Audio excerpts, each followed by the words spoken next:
Ketika keduanya melihat situasi itu, mereka merasa agak tidak berdaya. Namun, mereka tidak mengatakan apapun. Yang Mulia Suyun menghibur Xiao Chen, "Dermawan Xiao, jangan tersinggung. Saudara muda Suming sangat percaya pada perbedaan yang jelas antara yang baik dan yang jahat. Dia pernah mengumumkan ambisi besar, ingin menyapu bersih semua kejahatan dan mengembalikan kejayaan Sekte Buddha. Karena itu, sulit baginya untuk tidak memusuhi Anda. Kenyataannya, saudara senior saya dan saya tidak memiliki keterikatan yang kuat pada perbedaan antara yang baik dan yang jahat. Apakah Buddha ada di hati seseorang atau tidak, Anda hanya perlu mengikuti kata hati Anda. Selama Anda tidak menyembah Buddha yang jahat, semua orang yang memiliki kedekatan dengan Buddha saya adalah teman." Kepala Biara Suye menambahkan, "Itu benar. Keyakinan tidak bisa dipaksakan. Buddha Kasyapa juga tidak pernah mempromosikan prinsip-prinsip seperti itu. Sebelum menjadi Buddha, ia juga mengembangkan teknik kultivasi Dao Iblis. Namun, ia melepaskannya dan akhirnya menjadi Buddha, memikul tugas besar Sekte Buddha." Xiao Chen mengangguk untuk menunjukkan persetujuannya. Hanya karena seseorang adalah seorang Buddha, bukan berarti dia tidak akan melakukan kesalahan. Kesalahan tidak mewakili kebenaran tertinggi, dan tidak perlu memaksa orang lain untuk menerima keyakinannya. Mengenai Suming, Xiao Chen tidak terkejut dengan ambisi besarnya. Sejak zaman dahulu, tidak pernah ada kekurangan orang-orang fanatik seperti itu. Bukan hanya Sekte Buddha, ada banyak orang dari agama lain dengan ambisi yang sama. Di bawah pimpinan Kepala Biara Suye, Xiao Chen tiba di jalan kecil yang mengarah ke atas. Tanpa menyadarinya, Xiao Chen tiba di puncak Gunung Spirit Vulture. Itu adalah sebidang tanah yang dingin, lembab, gelap, dan kosong. Suasana yang mengilhami kegelisahan menggantung di udara. Rasanya seperti semua kejahatan di dunia berkumpul di sini. Xiao Chen melihat ke depan, agak heran dengan kebiadaban dosa yang tampaknya terkubur dalam-dalam di tanah yang gelap tak terbatas ini. Di mana tempat ini? Sekte Buddha mewakili kemurnian. Bagaimana mungkin ada tempat dengan kekotoran seperti itu? Xiao Chen berkata tanpa berpikir. Ia merasa seperti telah tiba di dunia bawah abisal. Yang Mulia Suyun bertanya setelah berpikir sejenak, "Apakah Anda melihat patung Buddha Kasyapa emas di puncak gunung?" Xiao Chen mengangguk dan menjawab, "Tentu saja, saya melihatnya. Mustahil untuk tidak melihatnya. Seseorang dapat melihat tubuh emas yang menjulang tinggi di puncak gunung hanya dengan melihat ke atas." Cahaya Buddha bersinar, dan tanda-tanda keberuntungan memenuhi langit. Tempat itu tampak seperti surga. Itu seperti surga yang disebutkan dalam kitab suci Buddha, membuat semua orang merasa hormat saat melihatnya. Sebelumnya, Xiao Chen bahkan bertanya-tanya apakah kuil roh tersembunyi di dunia kecil di balik patung Buddha Kasyapa emas. Kata-kata yang Mulia Suyun membuat Xiao Chen berpikir keras. Alam fana adalah tanah suci, surga ada di sisi mereka. Ini adalah sudut pandang yang menarik. Akan tetapi, Sekte Buddha tidak menyebarkan informasi ini. Atau mungkin, orang-orang di dunia fana tidak mau melihat kenyataan ini. Mereka tidak membutuhkan surga, yang mereka inginkan hanyalah fantasi. Xiao Chen tidak terlalu mendalami prinsip ini. Dia merenung dengan santai sambil menatap tanah yang gelap dan kosong di hadapannya. Tanah itu tampak seperti dataran tak terbatas dan tandus, bahkan rumput pun tidak bisa tumbuh. Bau busuk dan pembusukan tercium di udara. Binatang buas yang sangat ganas dan ganas hidup di dataran tandus ini. Banyak dari mereka bahkan masih menyimpan aura binatang buas dari zaman kesunyian yang hebat. Bahkan lebih jauh lagi, ada 7 puncak hitam yang nyaris tak terlihat di batas penglihatan Xiao Chen. Selain binatang buas ini, dia bisa melihat beberapa murid kuil roh tersembunyi berlatih. Mereka datang untuk membunuh binatang buas, melembutkan hati Buddha mereka, atau melatih keterampilan mereka. Tampaknya tempat ini bukan rahasia bagi para pengikut kuil roh tersembunyi. Apakah kalian melihat 7 puncak hitam itu? Buku panduan pedang untuk jurus ke-7 teknik pedang pelanggaran pantangan Mahamaya ada di puncak hitam itu. Puncak hitam itu adalah tanah terlarang Sekte Buddha. Kalian hanya punya waktu setengah bulan. Jika Dermawan Xiao masih tidak dapat menemukan buku panduan pedang itu, maka kalian hanya dapat pergi tanpanya. Xiao Chen melihat ke arah gunung yang ditunjukkan oleh Yang Mulia Suyun. Itu adalah puncak ketiga dari kiri. Karena terlalu jauh, dia tidak dapat melihat sesuatu yang aneh darinya. Saya mengerti, para senior, terima kasih telah memberi saya kesempatan ini. Apapun yang terjadi, saya harus mencobanya. Meskipun Xiao Chen tahu bahwa kuil roh tersembunyi tidak akan memberinya buku panduan pedang untuk 2 jurus terakhir, dia akan tetap menghargai kesempatan ini untuk mendapatkan buku panduan pedang jurus ke-7. Saat ini, dia menguasai 6 jurus teknik pedang pelanggaran pantangan Mahamaya. Dia memperoleh 3 jurus pertama, menghancurkan duniawi, menyelesaikan duniawi, dan memasuki neraka sendiri. Kemudian, dia memperoleh 3 jurus tengah, di alam fana, 3 bunga kehidupan, dan pembunuhan tanpa ampun, melalui pertukaran dengan biksu kecil Yan Chen. 3 jurus terakhir adalah tabu dari tabu bagi sekte Buddha, yang ditempatkan di tanah dengan lingkungan ekstrim. Jika Xiao Chen menemukannya dan berhasil mempraktikkannya, dia akan menjadi salah satu dari sedikit orang sejak zaman kuno yang berhasil melakukannya. Selamat tinggal, Xiao Chen berbalik untuk melakukan penghormatan dengan kepalan tangan sebelum pergi. Saat dia berbalik, dia melihat gambar Buddha yang membuatnya tercengang. Patung Buddha ini sangat besar. Patung itu tidak menunjukkan ekspresi apapun dan seluruhnya berwarna hitam pekat, tampak dingin dan tanpa emosi. Patung itu memancarkan kekuatan dan tekanan yang kuat, tidak terasa damai atau penuh belas kasihan. Namun, patung itu tetap tampak tegas dan berwibawa, terasa agak aneh. Xiao Chen berpikir keras. Ini seharusnya patung Buddha Kasyapa emas. Namun, semua orang hanya melihat bagian depannya, sisi emasnya yang berkilauan yang menunjukkan senyuman di tengah tanda-tanda keberuntungan. Jadi yang mana yang merupakan jati dirinya yang sebenarnya? Atau mungkin, keduanya merupakan jati dirinya yang sebenarnya. Mengingat hal itu, saya dapat memahami mengapa sekte seperti Gereja Teratai Biru dan Gereja Teratai Hitam memisahkan diri dari sekte Buddha Ortodoks. Xiao Chen menggelengkan kepalanya, menepis pikiran-pikiran itu. Kemudian, dia berbalik dan melanjutkan perjalanannya. Tanda hubung, tanda hubung, tanda hubung. Pada saat yang sama, Su Ming menunjukkan ekspresi yang sangat tidak sedap dipandang di kuil roh tersembunyi. Dia merasa sangat tidak puas dengan keputusan kepala biara seniornya. Yuan Zhen duduk dengan tenang di sisi kiri, mendengarkan ocehan marah Su Ming. Guru, tidak perlu terlalu khawatir. Bahkan jika dia pergi ke dunia kegelapan, dia mungkin tidak dapat menyeberangi lautan itu. Bahkan jika dia menyeberangi lautan itu, dia mungkin tidak dapat mendaki puncak hitam. Akan lebih sulit baginya untuk menemukan buku petunjuk pedang, kata Yuan Zhen lembut setelah lama terdiam. Si Ming menggelengkan kepalanya dan berkata, kita tidak bisa meremehkan orang ini. Sebelumnya, aku terlalu meremehkannya. Sekarang aku harus mengakui bahwa kekuatannya sangat mengerikan. Bahkan jika kita membuka segelmu, kamu mungkin tidak dapat menekannya sepenuhnya. Yuan Zhen mengangguk. Guru benar, Su Ming berkata dengan serius, aku tidak marah karena memberinya buku petunjuk pedang. Aku marah dengan sikap kakak senior kepala biara, yang bersikap seperti orang yang selalu mengiyakan saja. Apakah itu prestise seorang pemimpin sekte Buddha? Tidak heran prestise sekte Buddha kita telah memudar selama bertahun-tahun ini. Tidak disangka mereka begitu sopan kepada seseorang yang berpakaian dosa. Sekte jahat akan menghancurkan mereka cepat atau lambat. Yuan Zhen segera berkata, Guru, Anda tidak bisa berkata seperti itu. Su Ming menyela dengan tegas, tidak perlu khawatir. Jika istana abadi ethereal muncul saat Anda memasuki makam Kaisar Yan kuno secara diam-diam, Anda harus merebut sayap waktu. Hanya sayap waktu yang dapat memungkinkan Raja Buddha menerobos batas zaman dan turun ke dunia ini. Kita perlu memulai zaman berikutnya, orang-orang ini terlalu konservatif dan tidak fleksibel. Sekte Buddha benar-benar dapat bangkit jika saja kita memerintah. Cahaya terang bersinar di mata Yuan Zhen. Dia berkata dengan serius, Guru, yakinlah.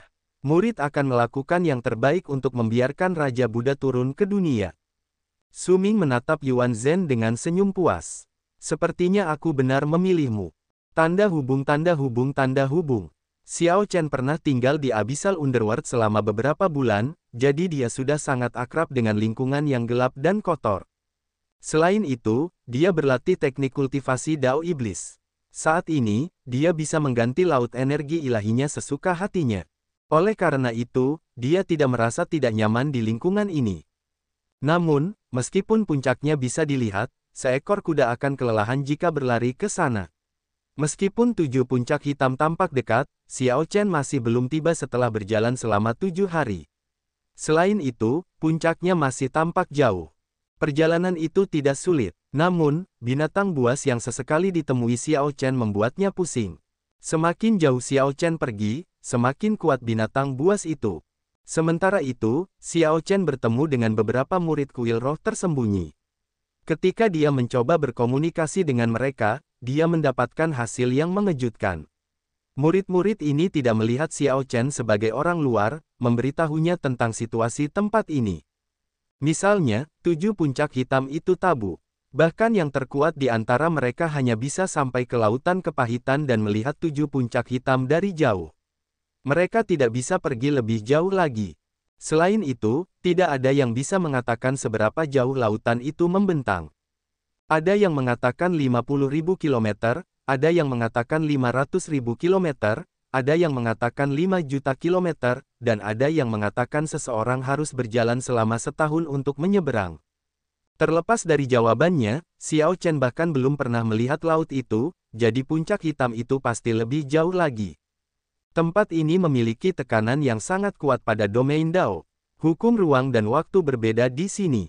Melompat-lompat saja sudah menguras banyak energi ilahi, jadi Xiao Chen hanya bisa melanjutkan jalan keringnya. Untungnya, dia memiliki kondisi mental yang baik. Dia bisa bertahan dalam kekeringan dan lingkungan yang keras seperti itu. Pada suatu hari, Xiao Chen mendongak dan melihat kilatan cahaya. Dia melihat ke atas dan menemukan bahwa laut yang cerah telah muncul di hadapannya pada suatu saat. Laut itu tampak sangat cerah dan jernih di lingkungan yang gelap dan suram ini. Yang dibutuhkan hanyalah satu pandangan untuk menemukannya. Xiao Chen bersukacita dalam hatinya, dan langkahnya dipercepat secara signifikan. Xiao Chen berjalan ke tepi laut dengan ekspresi merenung, tidak berbicara untuk waktu yang lama. Sebelum datang ke sini, dia telah mendengar bahwa ada lautan kepahitan di ujung dunia ini. Para pengikut kuil roh tersembunyi yang datang ke sini untuk pelatihan pengalaman tidak dapat melanjutkan perjalanan setelah mencapai tempat ini. Ada aturan kuil tentang ini. Namun, alasan yang lebih besar adalah mereka tidak dapat menyeberanginya. Laut ini dikenal sebagai lautan kepahitan. Seperti yang dikatakan umat Buddha, lautan kepahitan tidak ada habisnya. Karena tidak ada habisnya, seseorang tidak dapat menyeberanginya. 7 kepahitan di dunia ini adalah kehidupan, usia, penyakit, kematian, kebencian, perpisahan dengan orang yang dicintai, dan keinginan yang ditolak. Laut ini mengumpulkan kepahitan yang tak berujung, menjadikannya tak terbatas dan tidak pernah berakhir. Xiao Chen pernah menghadapi lautan kepahitan di alam Kunlun. Ada seorang bodhisattva Sitigarbha tanpa kepala di lautan kepahitan. Ada juga cahaya pedang yang ditinggalkan kaisar biru dan roh-roh yang tak terhitung jumlahnya yang berduka dan hantu-hantu jahat yang menangis kesakitan di dalam lautan kepahitan.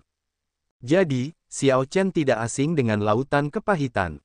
Namun, lautan kepahitan ini berbeda dari lautan kepahitan alam Kunlun. Pertama, tidak ada bodhisattva Sitigarbha atau roh-roh yang berduka yang tak terbatas yang terperangkap di dalamnya. Kedua, lautan kepahitan ini jernih dan murni, memantulkan 7 puncak hitam. Xiao Chen mengangkat alisnya sedikit saat dia melihat puncak hitam ketiga dari kiri di tepi seberang lautan kepahitan. Itulah tujuannya. Buku panduan pedang dari jurus ketujuh teknik pedang pelanggaran pantangan Mahamaya disembunyikan di sana. Suye memberi Xiao Chen waktu setengah bulan. Sekarang, 13 hari telah berlalu. Dia hanya punya waktu 2 hari lagi. Jika dia tertunda di lautan kepahitan ini, mustahil baginya untuk mendapatkan buku panduan pedang. Oleh karena itu, dia tidak bisa memasuki lautan kepahitan ini tanpa sepenuhnya percaya diri. Xiao Chen membungkuk dan mengambil air. Kemudian, laut yang jernih itu menyelinap melalui jari-jarinya, menetes ke bawah. Setiap tetes air menunjukkan sosok Xiao Chen yang terbalik terperangkap di dalamnya. Aneh, apakah ini benar-benar lautan kepahitan? Xiao Chen merasa ragu. Meskipun banyak murid kuil roh tersembunyi mengatakan bahwa ini adalah lautan kepahitan, dia, yang telah melihat lautan kepahitan yang sebenarnya sebelumnya, merasa ragu dan memohon untuk berbeda pendapat tentang ini. Wosh! Cahaya pedang selalu berada dalam penglihatan Xiao Chen, tidak dapat terbang keluar dari laut. Menarik, Xiao Chen membelai dagunya, memasuki pikiran yang dalam. Kemudian, dia menguji beberapa metode lain tetapi tidak berhasil. Su Yun dan Su Ye diam-diam mengamati Xiao Chen dari bawah patung Buddha Kasyapa emas di puncak Gunung Spirit Vulture. Mereka berdua tersenyum tipis. Sepertinya dia tidak bisa menyeberangi lautan. Jika dia tidak bisa menyeberanginya, maka dia tidak bisa menyalahkan kita karena tidak memberinya kesempatan. Keduanya memiliki sikap yang relatif terbuka dan santai terhadap apakah Xiao Chen bisa mendapatkan buku panduan pedang atau tidak. Jika Xiao Chen bisa mendapatkan buku panduan pedang, dia akan tumbuh lebih kuat. Pada saat itu, dia akan memiliki peluang yang lebih baik untuk menekan gereja teratai biru di makam Kaisar Yan kuno.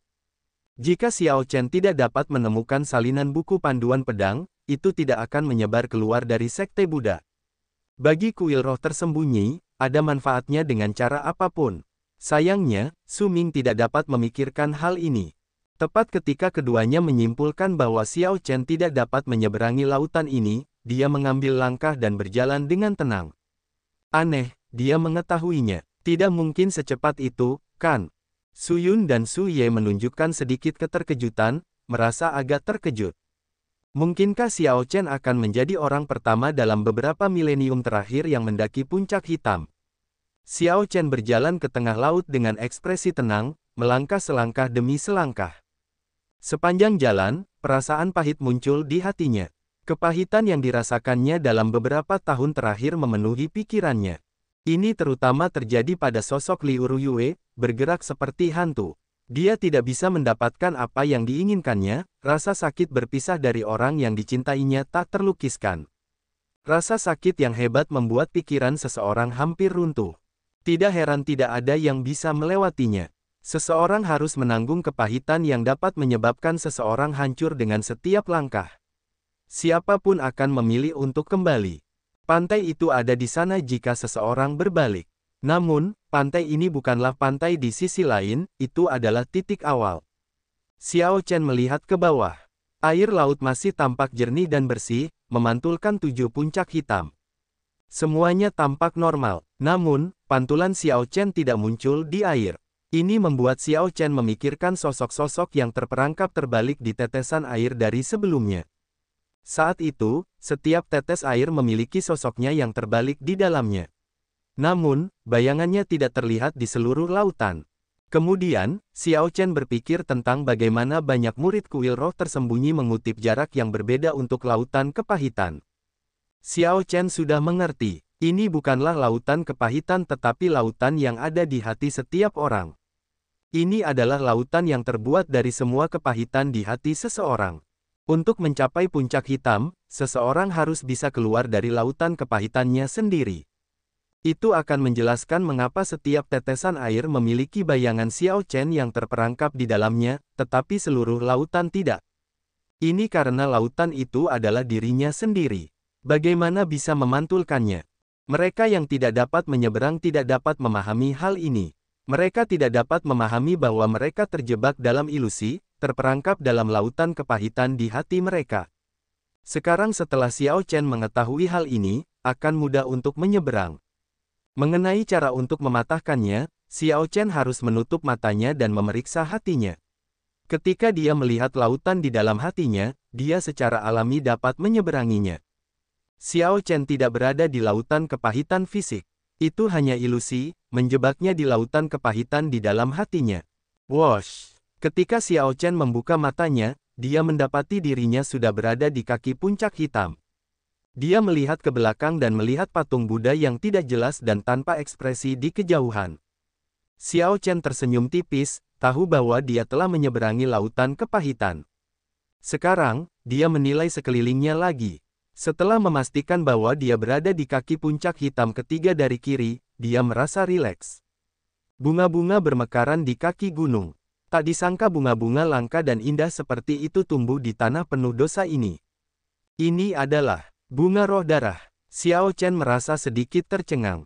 Ia pernah melihat bunga-bunga ini sebelumnya. Bunga roh darah mengandung sifat iblis murni, nutrisi yang luar biasa bagi para kultivator Dao iblis. Itu tidak penting. Yang terpenting adalah bunga roh darah ini mekar dengan sangat indah.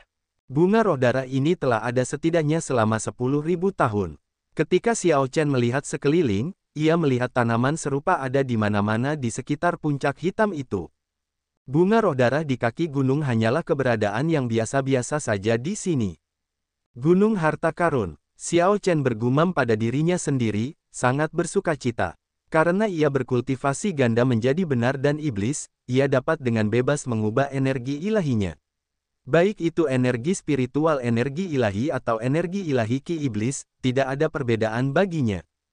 Harta karun alami yang dihindari oleh para biksu kuil roh tersembunyi dengan segala cara ini adalah harta karun tertinggi bagi Xiao Chen. Kejutan yang lebih menyenangkan adalah tidak ada seorang pun yang datang untuk waktu yang sangat lama. Bahkan jika seseorang melakukannya, mereka tidak menyentuh bunga-bunga iblis atau buah-buah iblis ini. Xiao Chen melihat-lihat segerombolan bunga roh darah dan memusatkan pandangannya pada buah roh darah.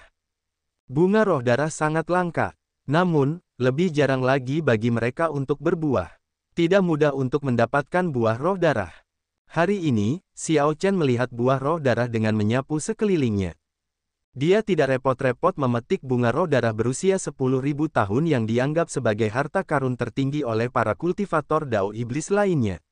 Dia hanya mengambil buah roh darah ini. Setelah memetik buah roh darah, Xiao Chen merenung sejenak sebelum memakannya. Kemudian, dia duduk bersila dan dengan cepat mengedarkan seni menelan langit awan iblisnya. Ki iblis yang diubah oleh buah roh darah mengalir tanpa henti ke laut energi ilahinya seperti sungai yang mengalir deras. Setelah 15 menit, Xiao Chen sepenuhnya memurnikan energi obat dari buah roh darah. Dia membuka matanya, dan cahaya spiritual bersinar di matanya. Buah roh darah ini setidaknya berusia 10.000 tahun.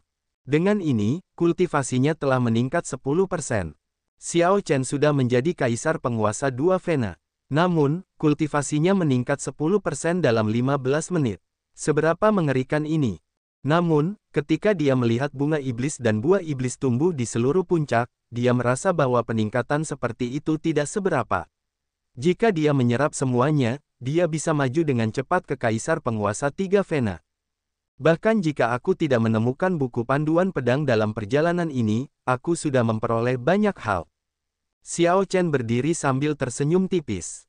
Tanaman-tanaman iblis di puncak hitam ini merupakan kejutan yang sangat menyenangkan. Yang Mulia Suyun dan Kepala Biara Suye mungkin tidak memikirkan hal ini. Xiao Chen berpikir dalam hati, aku tidak punya banyak waktu lagi. Aku hanya bisa menyerap bunga-bunga iblis dan buah-buah iblis yang paling berharga ini. Aku tidak perlu repot-repot dengan apapun yang berusia di bawah 10.000 tahun dan membuang-buang waktu. Setelah mengambil keputusan, Xiao Chen dengan panik memanen tanaman-tanaman iblis di gunung ini. Dia tidak tahu apakah tanaman-tanaman iblis ini akan mempertahankan efek pengobatannya setelah meninggalkan puncak hitam, jadi dia memurnikannya di tempat. Selama 1 hari, kultivasinya maju pesat, mencapai puncak kaisar penguasa dua Vena. Sepertinya dia akan segera menembus batas dan menghancurkan hambatannya. Mengandalkan tanaman-tanaman iblis di puncak hitam, dia menuju kaisar penguasa tiga Vena. Namun, Yang Mulia Suyun dan Kepala Biara Suye, yang berada di puncak gunung Spirit Vulture, mulai merasa cemas. Saat Xiao Chen dengan bersemangat memanen tanaman iblis, retakan mulai muncul di puncak gunung Spirit Vulture, yang penuh dengan tanda-tanda keberuntungan. Saya tidak memikirkan ini. Kita tidak bisa membiarkannya terus berlanjut. Gunung hitam itu kehilangan terlalu banyak sifat iblisnya. Jika keseimbangan antara kebaikan dan kejahatan hilang, itu akan menjadi masalah. Xiao Chen telah mencapai puncak kaisar penguasa dua Vena. Akan tetapi, sebelum ia dapat melanjutkan pencarian buah iblis berusia 10.000 tahun untuk melakukan terobosannya, sebuah kekuatan yang kuat dan tak tertahankan menariknya dari puncak hitam itu. Ketika Xiao Chen mendapatkan kembali penglihatannya dan melihat sekelilingnya, ia terkejut mendapati dirinya berada di puncak gunung burung Nasar Roh. Patung Buddha Kasyapa emas berdiri di sampingnya, tampak seperti gunung. Di sebelahnya, Xiao Chen tampak lemah dan tidak berarti seperti semut. Ketika Xiao Chen menoleh ke belakang, ia melihat Yang Mulia Suyun dan Kepala Biara Suye menatapnya, tampak gugup. Mata Xiao Chen berbinar, tampaknya mengerti. Kemudian, ia berkata, "Senior, waktu junior ini di puncak hitam seharusnya belum habis. Jika ingatanku benar, aku seharusnya masih punya 1 hari lagi." Yang Mulia Suyun berkata dengan canggung, "Itu benar. Waktu dermawan Xiao belum habis. Lalu, mengapa kau menarikku keluar lebih awal?" Xiao Chen merasa sangat kesal. Dia bisa menerobos kemacetan Kaisar Penguasa 2 Vena jika dia punya 1 hari lagi, mencapai Kaisar Penguasa 3 Vena. Ditarik keluar secara paksa ketika dia terjebak di kemacetan tidak terasa enak. Kepala biara Suye tertawa, "Hahaha. Dermawan Xiao membuatku tertawa. Ini adalah buku panduan pedang yang diinginkan dermawan. Kamu telah lulus ujian, jadi tidak perlu tetap berada di puncak hitam." Setelah berbicara, kepala biara Suye mengeluarkan sepotong batu giok dan menyerahkannya kepada Xiao Chen. Ini, Xiao Chen menerima sepotong batu giok itu dengan sedikit kebingungan, tidak mengerti apa yang sedang terjadi. "Itu saja, kalau begitu. Dermawan, silakan tinggalkan gunung sekarang. Kami akan menyerahkan masalah gereja teratai biru dan makam Kaisar Yan kuno kepada dermawan." Sebelum Xiao Chen bisa mengatakan apapun, Yang Mulia Suyun sudah memintanya untuk pergi. Tapi, Yang Mulia Suyun menyenggol Xiao Chen, tersenyum. "Tidak ada tapi-tapian. Apakah kamu tidak menginginkan buku panduan pedang itu? Kami sudah memberikannya kepadamu. Berhentilah menyenggol kami. Ayo, aku akan mengirim dermawan Xiao pergi." Yang Mulia Suyun tidak memberi Xiao Chen kesempatan untuk berbicara. Dua pusat kekuatan Sekte Buddha secara paksa mengirim Xiao Chen keluar dari Gunung Spirit Vulture. Setelah Xiao Chen pergi, keduanya menghela napas lega, merasa sangat lelah. Betapa bodohnya kita, itu sebenarnya tidak terpikir oleh kita. Dia berkultivasi ganda baik dan jahat. Mengirimnya ke puncak hitam seperti mengirim serigala ke kawanan domba. Jika kita membiarkannya tinggal lebih lama, keseimbangan antara kebaikan dan kejahatan akan terganggu. Siapa yang tahu bencana apa yang akan terjadi? Yang Mulia Suyun menghela napas saat dia melihat retakan sembuh perlahan di puncak yang ditutupi tanda keberuntungan. Kepala biara Suye menunjukkan beberapa keraguan di matanya saat dia bertanya setelah berpikir sejenak, "Adik muda, pernahkah kamu berpikir tentang mengapa kita berdua melakukan kesalahan seperti itu? Mungkin wajar bagi orang lain untuk melewatkan informasi penting ini. Ketika seseorang mencoba memikirkan semuanya dengan hati-hati, akan ada saat-saat ketika seseorang melakukan kesalahan. Namun, ini seharusnya tidak terjadi pada Suyun dan Suye, karena mereka berdua adalah dewa palsu. Tidak peduli seberapa kecil atau besar, semua informasi akan tercetak dalam pikiran mereka. Mereka tidak mungkin lupa bahwa Xiao Chen mengolah teknik kultivasi Dao Iblis. Kengerian tiba-tiba melintas di mata Yang Mulia Suyun.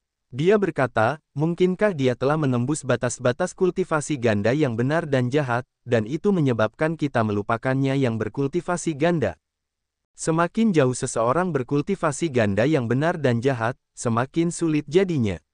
Itu adalah jalan buntu. Bahkan Buddha Kasyapa meninggalkan teknik kultivasi Dao Iblisnya setelah menjadi seorang Buddha saat itu. Sejak zaman dahulu, tidak ada seorang pun yang berhasil menggabungkan antara yang benar dan yang jahat dengan sempurna. Kepala biara Suye melanjutkan dengan lembut, "Jika memang begitu, maka itu agak menakutkan. Memiliki seseorang yang dapat menggabungkan yang benar dan yang jahat dengan sempurna sama saja dengan menghancurkan seluruh batasan zaman bela diri. Sepertinya zaman bela diri ini benar-benar telah mencapai akhirnya, berbagai tanda semuanya telah muncul."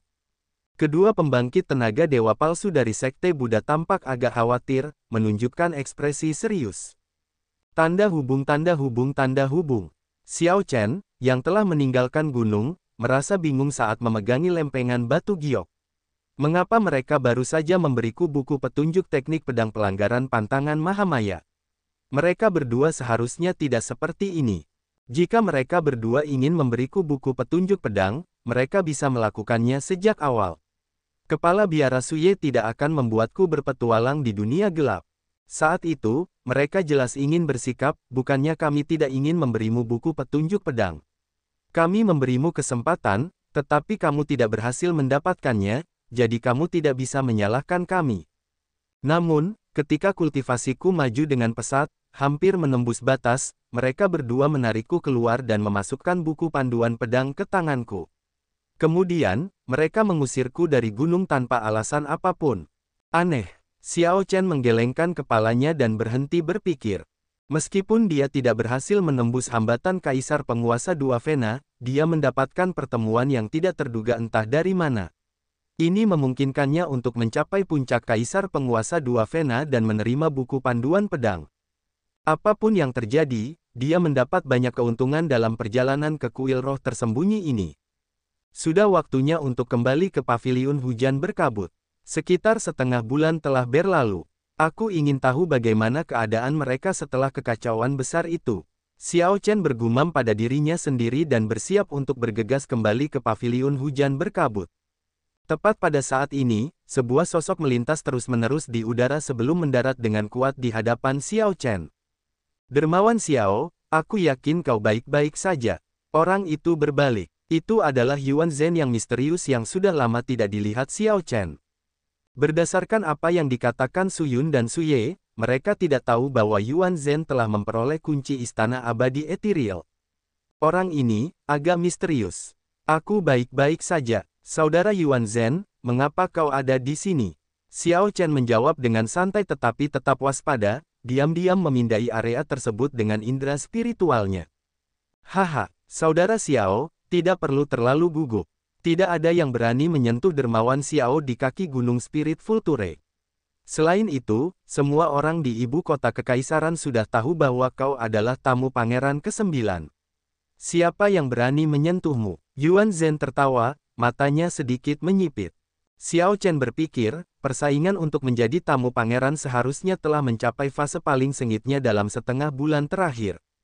Tanpa diduga, Pangeran ke-9 mengambil inisiatif untuk menyebarkan berita tentang aku yang menjadi tamunya. Saudara Yuan Zhen, jangan pedulikan itu. Aku memang orang yang berhati-hati. Namun, sejauh yang aku tahu, para pengikut kuil roh tersembunyi tidak dapat menjadi tamu pangeran. Mengapa Saudara Yuan Zhen begitu peduli dengan perlombaan suksesi? Xiao Chen mencoba menyelidiki Yuan Zhen untuk melihat apakah dia dapat menemukan sesuatu dari ekspresi Yuan Zhen. Yuan Zhen tidak terkejut mendengarnya. Sepertinya Saudara Xiao mempelajari banyak hal dalam perjalanan ke kuil roh tersembunyi ini. Memang, para pengikut kuil roh tersembunyi tidak dapat menjadi tamu pangeran. Saat ini, seluruh kota sedang memperhatikan perlombaan suksesi.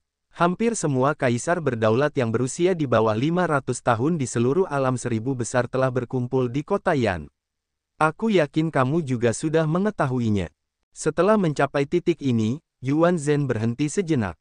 Kemudian, dia tersenyum dan melanjutkan, setelah Saudara Xiao kembali, mungkin akan ada masalah.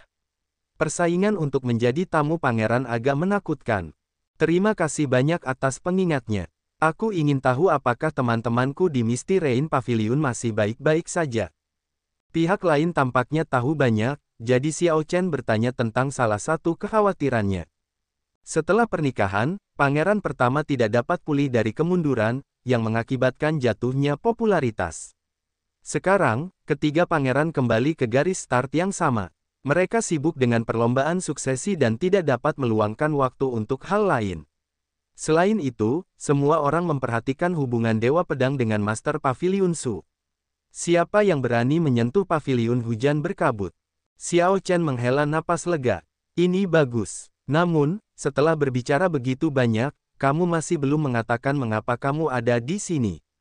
Aku, Yuan Zhen berkata dengan lembut, aku di sini hanya untuk menemuimu. Aku ingin tahu seberapa kuat kamu telah tumbuh setelah meninggalkan dunia kegelapan. Jadi, apa yang kamu ketahui? Sepertinya kamu menyeberangi lautan itu dan mendaki puncak hitam. Kalau tidak, kekuatanmu tidak akan meningkat begitu cepat. Sebuah cahaya terang melintas di kedalaman mata Yuan Zhen. Dia dengan cerdik mendeteksi peningkatan kekuatan Xiao Chen. Kamu tampaknya mengerti banyak tentang dunia kegelapan, kata Xiao Chen serius, tidak menyangkal apapun. Jika suatu hari kita menjadi musuh, apakah kau akan membunuhku? Yuan Zhen tiba-tiba bertanya, mengganti topik pembicaraan. Xiao Chen menatap pihak lain dan menjawab dengan tenang, aku akan melakukannya. Kalau begitu, aku bisa santai. Karena, aku juga akan melakukannya. Bila perlu, jangan menunjukkan belas kasihan. Yuan Zhen menyipitkan matanya sambil tersenyum. Xiao Chen tidak tahu apakah itu kesedihan atau kegembiraan. Jaga dirimu, aku tidak akan mengantarmu pergi. Yuan Zhen menempelkan kedua telapak tangannya dan membungkuk sedikit. Kemudian, dia berbalik untuk pergi. Xiao Chen merenung, setelah berbicara begitu lama, kalimat terakhir ini mungkin yang ingin dia katakan. Sepertinya dia akan memasuki makam Kaisar Yan kuno. Namun, mengapa terasa agak aneh? Jika dia benar-benar musuh, lalu mengapa dia perlu bertanya? Ini praktis menjadi pengingat bagiku untuk berhati-hati, bahwa dia akan membunuhku saat kita bertemu lagi. Orang ini, sungguh misterius, Xiao Chen mendesah pelan sambil menggelengkan kepalanya. Sejak dia bertemu Yuan Zhen, dia tidak pernah benar-benar memahami orang ini. Sebelum langit berubah gelap, Xiao Chen kembali ke paviliun hujan berkabut. Dia mengetahui bahwa Chu Chaoyun, Ao Jiao, dan Putri Suci Wangi Surgawi telah pergi. Meskipun dia sudah menduganya, dia tetap merasa sangat tidak beruntung. Ketika Suye mendengar bahwa Xiao Chen telah kembali, dia bergegas menghampiri dan berkata, Xiao Chen, sarjana buku surgawi telah menunggumu selama 7 hari. Baiklah, aku akan pergi menemuinya. Sungguh orang yang luar biasa. Dia sangat sabar. Tidak disangka dia telah menunggu selama 7 hari. Suye menuntun Xiao Chen untuk menemui sarjana buku surgawi di paviliun hujan berkabut. Sarjana buku surgawi itu sendirian, pangeran ke-9 tidak bersamanya. Xiao Chen, aku telah menunggumu selama 7 hari penuh, kata sarjana buku surgawi lembut sambil tersenyum. Dia menilai Xiao Chen dengan matanya, mencoba memperkirakan kekuatan Xiao Chen. Xiao Chen berkata dengan tenang, sepertinya ada sesuatu yang mendesak. Kalau tidak, kamu tidak akan menunggu begitu lama. Bicaralah, kalau begitu. Sarjana buku surgawi mengangguk dan berkata, masih ada 1 bulan sebelum semua pangeran harus menuju ke tempat itu dan memperebutkan slot untuk membawa tamu mereka ke makam Kaisar Yan kuno. Jumlah slot menentukan berapa banyak tamu yang bisa dibawa seorang pangeran. Ini memengaruhi hasil perlombaan suksesi. Bagaimana alokasi slot untuk para pangeran diputuskan? Tanya Xiao Chen. Sarjana buku surgawi menjelaskan, begini cara kerjanya. Setiap pangeran memulai dengan 7 slot. Kemudian, berdasarkan dukungan yang mereka miliki di dinasti Yanwu, termasuk para penguasa feodal, klan bangsawan, dan sekte, mereka menerima lebih banyak. Berkat kamu yang menghancurkan pernikahan pangeran pertama, dukungan yang dia terima dari para penguasa feodal dan klan bangsawan menurun drastis. Namun, pangeran pertama, pangeran ke-8, dan pangeran ke-13 masih memegang slot terbanyak. Pangeran pertama sekarang memiliki 18, sedangkan pangeran ke-8 dan pangeran ke-15 masing-masing memegang 16. Pangeran lainnya memiliki jumlah yang bervariasi, tetapi tidak ada yang memiliki lebih dari 10. Pangeran ke-9 hanya memiliki 8 slot. Xiao Chen memikirkan hal ini. Fraksi pangeran pertama ini benar-benar mengerikan. Kalau saja aku tidak menghancurkan pernikahan itu, dia mungkin bisa mendatangkan lebih dari 20 tamu. Bahkan sekarang, dia masih memiliki 18 slot. Pangeran ke-9 memegang sangat sedikit slot. Untuk berpikir bahwa dia hanya memiliki 1 lagi di atas jumlah awal. Jadi, apa yang terjadi dengan kompetisi untuk slot yang berlangsung 1 bulan kemudian? Sarjana buku surgawi berkata, kompetisi itu adalah kesempatan terakhir bagi semua pangeran. Berbagai pangeran akan mengundi untuk menentukan lawan. Kemudian, tamu mereka akan bertarung. Pemenang akan mendapatkan 1 slot tambahan, dan yang kalah, akan kehilangan 1 slot. Xiao Chen menyadari sesuatu yang aneh ketika mendengar ini. Dia bergumam, mekanisme kompetisi yang kejam. Ini mungkin akan memungkinkan 3 pangeran teratas mendapatkan keuntungan yang lebih besar. Sarjana buku surgawi mengangguk, setuju dengan sudut pandang Xiao Chen. Kemudian, dia menambahkan beberapa pemikirannya. Itu benar, mekanisme ini tidak adil. Namun, itulah yang diinginkan klan kerajaan. Mereka ingin yang kuat menjadi lebih kuat dan yang lemah menjadi lebih lemah. Para pangeran itu hanya ada di sana untuk menambah jumlah, tidak perlu menempati terlalu banyak slot. Pangeran ke-9 ingin Anda menemaninya ke istana dan bertarung selama kompetisi terakhir ini untuk memperebutkan slot.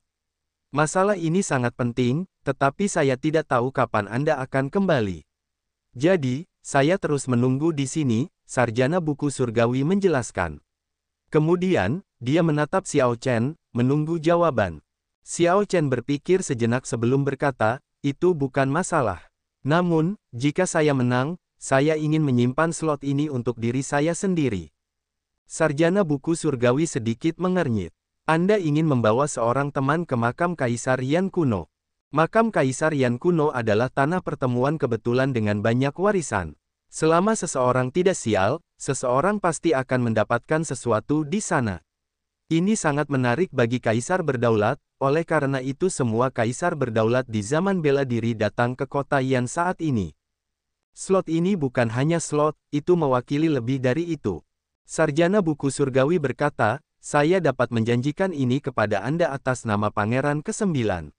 Selama Pangeran ke-9 tidak kehilangan slotnya, slot yang kamu menangkan akan menjadi milikmu. Bagus, itu kesepakatan. Kalau begitu, aku akan pergi dulu. Jika kamu punya waktu, aku meminta saudara Xiao untuk menuju kediaman Pangeran lebih awal. Setelah mengantar sarjana buku surgawi, Xiao Chen tampak merenung. Setelah beberapa saat, dia meminta Su Ye untuk mengumpulkan Wu Meng, Mo Chen, dan yang lainnya. Begitu Wu Meng, Yun Fei, Mo Yu, Mo Chen, dan yang lainnya semuanya tiba di lantai atas paviliun hujan berkabut, Xiao Chen memberitahu mereka tentang partisipasinya di makam Kaisar Yan kuno. Apa pendapat kalian semua tentang perlombaan suksesi? Tanya Xiao Chen. Wu Meng segera berkata, sampai sekarang, pesaing terberat adalah Pangeran pertama, Pangeran ke-8, dan Pangeran ke-13. Meskipun Pangeran pertama mengalami kemunduran besar dalam prestise, dia masih memiliki fondasinya dan tidak dapat diremehkan. Faktanya, Pangeran ke-9 tidak memiliki banyak peluang untuk mendapatkan posisi putra mahkota. Mo Chen bertanya dengan lembut, Kakak Xiao, apakah markas besar aliansi surgawi tahu bahwa kau mendukung Pangeran ke-9? Xiao Chen mengangguk. Setelah aku memutuskan untuk mendukung Pangeran ke-9, aku diam-diam memberitahu Tuan Mu Zifeng. Dia tidak keberatan. Dia hanya mengatakan bahwa dia akan menyerahkan masalah dinasti Yanwu kepadaku dan bahwa aku tidak perlu terlalu berhati-hati tentang hal itu. Mengingat hal itu berarti aliansi surgawi tidak peduli dengan perlombaan suksesi. Aneh sekali. Keraguan dan kebingungan melintas di mata Mo Chen. Su Ye berkata, apa yang dikatakan markas besar tidak ada gunanya. Prioritas kita adalah apa yang ingin dicapai Tuan Xiao dan bagaimana kita dapat membantu. Markas besar aliansi surgawi pasti memiliki pemikiran mereka sendiri tentang ini. Karena mereka tidak memberitahu kita, mereka pasti punya alasan, jadi tidak perlu bagi kita untuk peduli untuk saat ini. Xiao Chen memikirkannya dan setuju. Aliansi surgawi tidak akan melewatkan permainan besar ini. Namun, dia tidak tahu pikiran aliansi surgawi tentang ini, membuat ini sulit dipahami. Xiao Chen berkata, target pertamaku tentu saja Wings of Time. Target kedua adalah mendukung Pangeran ke-9 untuk menjadi putra mahkota. Target ketiga, aku akan merahasiakannya untuk saat ini. Namun, ketika Xiao Chen menyebutkan target ketiga, Su Ye melihat niat membunuh samar di matanya. Dia mengangguk dan berkata, aku mengerti. Aku akan meminta Misty Rain Pavilion untuk mengumpulkan informasi tentang kunci Istana Abadi Ethereal di kota Yan.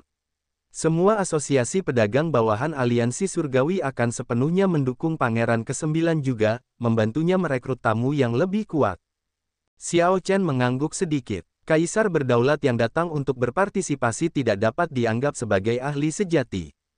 Berbagai pangeran sudah secara pribadi pergi menemui para ahli sejati untuk merekrut mereka dengan menggunakan hadiah besar. Pangeran ke-9 menghabiskan banyak waktunya di luar, melawan musuh-musuh dinasti. Sulit untuk mengatakan seberapa bagus jaringan dan sumber dayanya di ibu kota kekaisaran. Dengan bantuan paviliun hujan berkabut, Pangeran ke-9 bisa mendapatkan tamu dengan kualitas yang lebih baik. Kita akan melakukannya terlebih dahulu. Mo Chen, bawa petik terbalik R, hitung berapa banyak sumber daya yang bisa kita gunakan. Itu seharusnya sumber daya yang dapat menarik kaisar berdaulat, abaikan sumber daya lainnya. Sedangkan untuk Su Ye, ikutlah denganku ke kediaman Pangeran ke-9 besok dan temui Pangeran ke-9. Xiao Chen berhenti di sini. Kemudian, dia melihat ke arah Wu Meng dan yang lainnya dan berkata, kalian semua juga harus bersiap. Aku akan memilih salah satu dari kalian untuk ikut denganku ke makam Kaisar Yan kuno. Haha, kurasa kita tidak perlu bersiap. Di antara kita, Kakak Wu adalah yang terkuat. Dengan kekuatannya, dia bisa bertahan melawan Kaisar berdaulat kesempurnaan agung. Kita semua mungkin tidak bisa banyak membantu kakak Xiao. Yun Fei berbicara dengan jujur, tidak memasukkannya ke dalam hati. Bakat penting bagi para kultivator. Dengan jumlah sumber daya dan usaha yang sama, kultivator dengan bakat terbaik akan maju lebih cepat. Bakat Wu Meng berada di puncak di antara generasi muda aliansi surgawi. Ketika dia datang ke kota Yan, dia tidak menderita pembatasan markas besar tetapi masih bisa mendapatkan sumber daya dari cabang. Kekuatannya yang meningkat pesat terlihat jelas bagi semua orang. Sekarang, kultivasi Wu Meng sama dengan Xiao Chen, kaisar penguasa 2 Vena. Yun Fei dan yang lainnya masih kaisar penguasa 1 Vena. Dia sudah membuat jarak antara dirinya dan yang lainnya. Baiklah, Wu Meng akan menemaniku. Kalau begitu, sudah diputuskan. Xiao Chen tidak suka menunda-nunda saat melakukan sesuatu. Wu Meng juga merupakan pilihan utama di hatinya. Ketika diberi kesempatan seperti itu, Wu Meng tentu saja tidak punya alasan untuk menolak. Setelah menyampaikan rasa terima kasihnya, ia bersiap untuk memasuki kultivasi tertutup. Saat fajar keesokan harinya, Xiao Chen dan Su Ye segera menuju kediaman Pangeran ke-9. Kediaman Pangeran ke-9 Wang Yan terletak di pusat kota, di sebelah istana kekaisaran. Sebagian besar kediaman para pangeran terletak di sini. Ketika Xiao Chen mendekati kediaman Pangeran ke-9, ia merasakan kekuatan yang besar dan kuat menjaga sekelilingnya. Kekuatan ini terasa seperti melampaui alam fana. Memasuki area itu terasa seperti memasuki dunia kecil orang lain. Kekuatan misterius itu memahami setiap gerakannya. Xiao Chen mengerti bahwa kekuatan ini berasal dari istana kekaisaran, pusat seluruh dinasti. Kekuatan misterius seperti itu pasti ada di sana.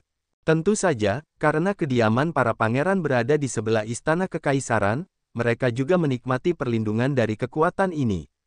Xiao Chen, tepat saat Xiao Chen dan Su Ye hendak memasuki kediaman pangeran ke-9, mereka mendengar suara yang dikenal, jadi mereka menoleh untuk melihat ke belakang. Itu adalah pangeran ke-8 Wang Feng. Ada juga seorang lelaki tua berpakaian abu-abu dari paviliun pedang ilahi di sampingnya. Xiao Chen menyipitkan matanya sedikit saat melihat lelaki tua itu. Aura lelaki tua itu terasa agak familiar. Dulu ketika Xiao Chen menghadapi 3 pangeran di paviliun putri tersenyum, seorang ahli generasi tua dari paviliun pedang ilahi menyerang Xiao Chen secara diam-diam. Xiao Chen merasa bahwa pembunuhnya adalah lelaki tua ini. Ketika Xiao Chen melihat siapa yang datang, dia menunjukkan ekspresi acuh tak acuh. Kemudian, tatapannya beralih dan tertuju pada pria berpakaian abu-abu di sampingnya. Pria tua itu adalah kaisar penguasa 5 Vena. Namun, dia masih mencoba menghindari tatapan Xiao Chen. Pangeran ke-8 Wang Feng menilai Xiao Chen. Dia mendapati pihak lain semakin tak terduga. Xiao Chen sekarang jauh lebih kuat daripada ketika dia pertama kali tiba di ibu kota kekaisaran. Meskipun Xiao Chen adalah kaisar penguasa 2 Vena, siapapun yang direkrut sebagai tamu dalam perlombaan suksesi pasti akan menjadi senjata tajam. Belum lagi kekuatan Xiao Chen, hanya paviliun hujan berkabut yang dia pimpin sudah membuat pernikahan pangeran pertama menjadi kacau. Xiao Chen memiliki nilai rekrutmen yang besar. Sayangnya, dia telah membunuh putra kesayangan Adipati Yun. Oleh karena itu, pangeran ke-8 tidak dapat merekrutnya. Namun, dia telah membentuk konflik yang tidak dapat didamaikan dengan pangeran pertama. Pada akhirnya, pangeran ke-8 masih bisa memanfaatkan Xiao Chen. Akan lebih baik jika mereka tidak menjadi musuh sekarang. Pangeran ke-8 Wang Feng langsung tersenyum. Tuan Xiao, kalau Anda punya waktu, silakan datang dan kunjungi kediamanku. Kediamanku tidak jauh dari kediaman kakak ke-9. Kami menyambut Anda kapan saja. Xiao Chen tahu apa yang dipikirkan pangeran ke-8, tetapi tidak mengungkapkannya. Dia menatap lelaki tua di samping dan bertanya, apakah Anda tidak akan memperkenalkan senior ini? Dia adalah wakil master paviliun pedang ilahi Dao Yan. Dia kebetulan berusia tepat 500 tahun ini dan merupakan tamu terkuatku. Jika Tuan Xiao tertarik pada Dao Pedang, Anda dapat mendiskusikannya dengan senior Dao Yan. Pangeran ke-8 memperkenalkan dengan tenang, tanpa ragu-ragu. Dao Yan berkata dengan acuh tak acuh, saya sudah lama mendengar nama besar Tuan Xiao. Saya menyambut saran Anda kapan saja. Tepat pada saat ini, Pangeran ke-9 dan Sarjana Kitab Surgawi berjalan keluar dari kediaman Pangeran ke-9 bersama-sama. Kakak ke-8, Pangeran ke-9 menyapa ketika dia melihat Wang Feng. Pangeran ke-9 masih cukup sopan dengan Wang Feng. Kenyataannya, selama pangeran pertama tidak bekerja sama dengan gereja teratai biru, dia tidak akan peduli dengan pangeran pertama. Adik ke-9, selamat karena telah merekrut Tuan Xiao sebagai tamumu. Pangeran ke-8 tersenyum, bersikap sopan karena formalitas. Wang Feng tidak terlalu memperhatikan pangeran ke-9, karena dia tidak merasa terancam. Bahkan jika pangeran ke-9 merekrut Xiao Chen, itu seharusnya tidak memengaruhi situasi keseluruhan. Lawan terbesar pangeran ke-8 tetaplah pangeran pertama dan pangeran ke-13. Bahkan setelah mereka, pangeran ke-9 tidak akan menjadi yang berikutnya, karena dia praktis tidak memiliki faksi di kota Yan. Dia tidak dapat merekrut banyak tamu yang kuat, jadi kekuatannya secara keseluruhan berada di peringkat paling bawah. Setelah beberapa kali bertukar basa-basi, pangeran ke-8 pergi bersama Dao Yan. Senior Dao Yan. Pangeran ke-8 bertanya pada Dao Yan. Dia merasakan ada yang aneh terjadi antara Xiao Chen dan Dao Yan. Sejujurnya, ahli paviliun pedang ilahi yang mencoba membunuh Xiao Chen di paviliun putri tersenyum saat itu adalah lelaki tua ini. Dia mungkin menyadari sesuatu sebelumnya, tetapi aku tidak yakin tentang itu, Dao Yan mengaku setelah berpikir sejenak. Pangeran ke-8 tersenyum dan berkata, kupikir itu sesuatu yang lebih buruk. Tidak perlu khawatir, bahkan jika dia tahu, dia tidak akan terlalu peduli, karena dia memiliki musuh yang lebih kuat yang menunggunya. Selama kita tidak mengambil inisiatif untuk menyinggung perasaannya, semuanya akan baik-baik saja. Intinya orang ini jelas. Namun, aku tidak tahu apa batasannya. Jangan khawatir, lelaki tua ini tidak kekurangan kebijaksanaan. Tunggu saja domain Dao Es milikku membaik dan membentuk dunia es kecil. Pada saat itu, tidak ada seorang pun di makam Kaisar Yan kuno yang akan menandingiku. Dia hanya Xiao Chen biasa, aku tidak peduli padanya. Kenaikan pangeran ke-8 adalah prioritas. Mata Dao Yan memancarkan cahaya dingin, tampak cemerlang dan menyilaukan seperti bintang. Rasa lapar pertempuran yang mengerikan melonjak keluar. Dao Yan sekarang adalah Kaisar berdaulat 5 Vena. Jika dia bisa membentuk dunia kecil es, dia tidak akan terkalahkan. Kilatan kegembiraan melintas di mata Pangeran ke-8. Dia bertanya, apakah kamu percaya diri? Pangeran ke-8 tahu bahwa Dao Yan memiliki bakat luar biasa di Dao Besar Es. Dia mencapai lapisan ke-9 domain Dao Es 1 abad yang lalu. Namun, Wang Feng tidak menyangka Dao Yan akan memahami dan membentuk dunia kecil es sebelum memasuki makam Kaisar Yan kuno. Pangeran ke-8 samar-samar merasa bahwa keberuntungan telah bergeser dari kakak pertama kepadanya. Waktuku telah tiba, aku 80% yakin, kata Dao Yan lembut. Wang Feng segera bersukacita. Dia tersenyum dan bertanya, sumber daya apa yang kamu butuhkan? Aku akan mengaturnya, kamu pasti akan puas. Paviliun pedang ilahi tidak kekurangan sumber daya. Yang mulia, tunggu saja kabar baiknya. Tidak, masih 80%. Aku harus mendorongnya hingga sepenuhnya yakin. Pada akhirnya, sumber daya paviliun pedang ilahi masih sedikit lebih rendah daripada milik istana kerajaan. Aku masih memiliki satu kesempatan untuk memasuki harta karun istana surgawi yang belum aku gunakan. Aku akan menggunakannya untuk Dao Senior. Pangeran ke-8 tidak mengizinkan penolakan, menerima persetujuan sebagai hal yang biasa. Dao Yan merasa senang. Dia pernah mendengar tentang harta karun istana surgawi sebelumnya. Di sanalah klan kerajaan menyimpan harta karun mereka. Semua harta yang masuk ke sana adalah kota-kota yang berharga, sangat berharga. Dia tidak bisa menolak.